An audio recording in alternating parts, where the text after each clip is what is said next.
Hello and welcome back to another video. In today's DIY, we're turning a plain cardboard box into an adorable retro TV piggy bank. So let's get started. For this DIY, I took a sturdy cardboard box and used a ruler to mark a 14cm section. I extended the line all the way around the box to keep everything even. Then using a box cutter, I carefully trimmed off the excess, leaving a small edge.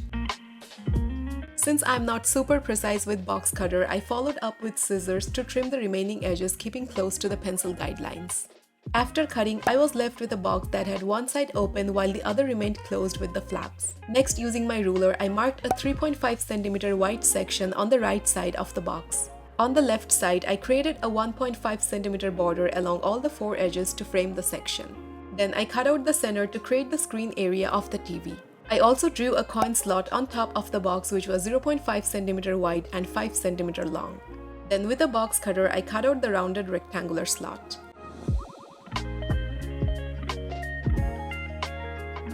To paint the TV, I started by pouring dark brown acrylic paint.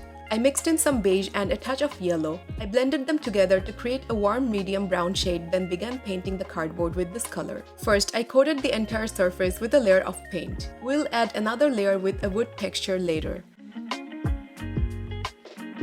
I grabbed a piece of cardboard, placed the open side of the TV on top and traced around it. Then I cut out the rectangle and painted it with the same brown acrylic shade. Once the first coat of paint was completely dry, I added another layer on top. While it was still wet, I darkened the brown by 3 to 4 shades and lightly dry brushed it across the surface in horizontal strokes. Since the base coat was still drying, the brush strokes blended easily, giving it a natural wood-like texture. To paint the interior of the TV, I used black acrylic paint. Then I took an aluminum foil lid and cut a 1cm wide square frame to fit inside the TV screen. I placed my ruler diagonally across the corners of the frame and lightly marked grooves with a pencil to define the edges.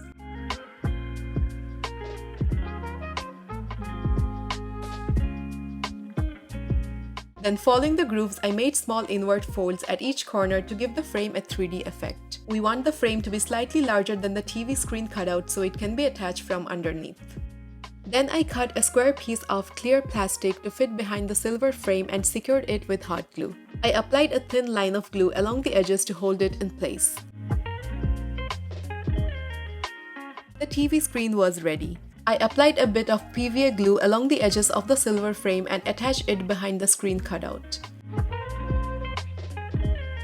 I adjusted it until the edges of the frame lined up evenly with the screen opening. Next, I cut a 1cm wide rounded square frame from black cardstock. I applied glue to the back and attached it between the silver frame and the wooden section, creating a black border that completed the classic retro TV look. To make a border around the coin slot, I took a small piece of black cardstock and placed it beneath the slot to trace its shape. Then I cut out a thin capsule-shaped frame and glued it around the edges of the coin slot, giving it a clean, finished look. I loved how it also covered the uneven edges of the slot. I took the rectangular piece of cardboard I had previously cut and painted, applied glue along the edges, and attached it to the open end of the TV. To add more details, I cut 2 rectangular pieces from thin cardboard and painted them with off-white and black acrylic paint. I started with the off-white piece, applied glue to the back and stuck it to the top right corner of the TV's wooden panel. Next, I took the black piece and used a metallic bronze Sharpie to draw evenly spaced horizontal lines to make it look like a speaker panel. I stuck it just below the off-white section, leaving a small gap in between. To fill that space, I cut a thin strip, colored it with a gold Sharpie and placed it in the middle to elevate the look of the side panel. To make the TV knobs, I cut 4 equal-sized cardboard circles. I glued 2 circles together for each knob using hot glue to give them some thickness. In the end, I had 2 knobs in total. I cut a 0.5cm wide strip of black cardstock and wrapped it around the sides of the knob, securing it with glue to cover the cardboard edges. After trimming the excess, I glued the end in place. Then I traced the front and back of the knob onto black cardstock, cut out the circles and hot glued them on.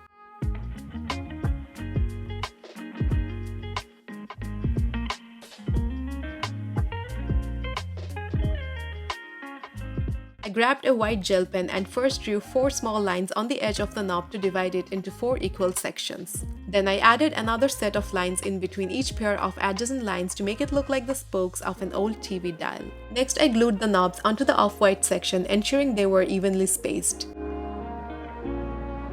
To add legs to the TV, I took 4 small wooden cubes and hot glued them to each corner at the bottom. I secured them firmly using hot glue, pressing each one down to make sure they adhered well. This added a slight lift to the TV, giving it a more vintage look.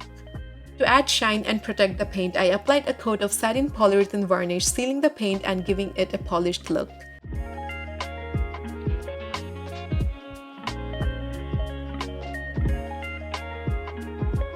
And that was it. Our DIY retro TV piggy bank was complete. I loved how cute it turned out, and it was such a fun DIY to make.